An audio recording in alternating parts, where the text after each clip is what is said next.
Функциите поважни од изместувањето на перцепцијата на граѓаните во правосудниот систем.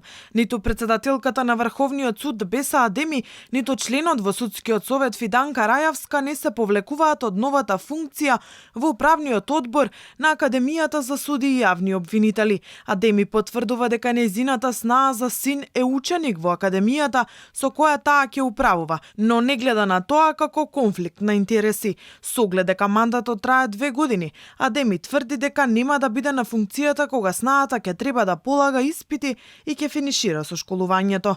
Во секој случај постојат законски механизми кои неслучајно се предвидени за да превенираат евентуални можности за влијание и конфликт на интереси. Поаѓајќи од индивидуалниот карактер на конфликтот на интереси, постои можноста за изземање како законски и правен институт.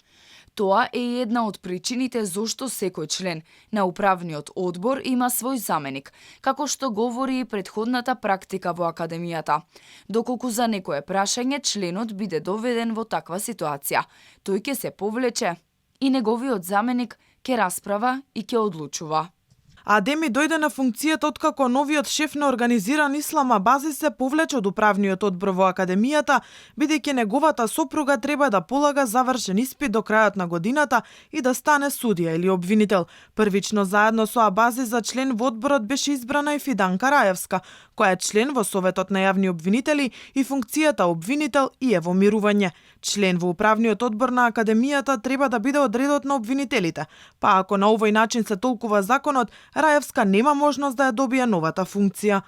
Од редот на јавните обвинители, не стои таму активни или обвинители, нема нагласување од редот на јавните обвинители. Ние членуваме и во програмскиот совет стои дека ќе биде од редот на јавните обвинители. Не може да бидат оние кои се избрани од собрание.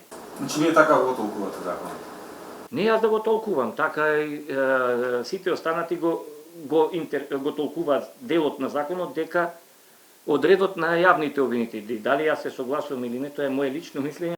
Можноста за влијание, но и судирот на интереси се можни, бидејќи управниот одбор во Академијата на суди и јавни обвинители според закон има надлежност да носи одлуки за кандидатите, меѓу кои се роднините на обвинителот и судиката. Освен ова, одборот носи одлуки по приговори поднесени од кандидатите, а учествуваат и во постапката за полагање, бидејќи членовите на овој одбор на крајот од процесот го усвојуваат извештајот.